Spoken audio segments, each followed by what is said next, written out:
We have a deep-seated instinct to broadcast our ambition.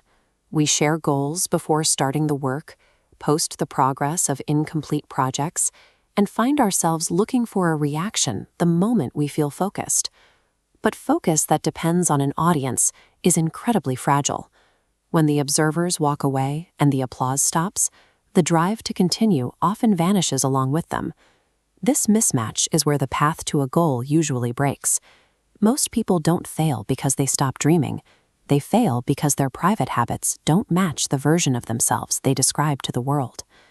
The real test of your character happens in the vacuum.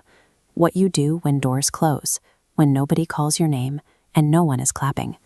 Success happens in those unglamorous, unseen hours that most people choose to waste. Working for quick recognition creates an inherently unstable foundation for progress.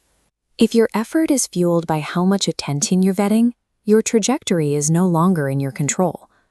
This chart shows how performance fluctuates when it's tied to external feedback. The moment an audience is present, effort spikes. But as soon as that attention is removed, the effort crashes back to zero. To build something lasting, you have to find your pace when the external pressure drops to nothing. In reality, these unseen hours aren't cinematic. They are repetitive and often boring, practicing the same skill, fixing the same mistake, and reviewing the same basics while everyone else has stopped for the day. This is where most people get stuck, in the gap between knowing exactly what work will improve their lives and actually doing that work. Overcoming that resistance means prioritizing your long-term goals over how you happen to feel in the moment.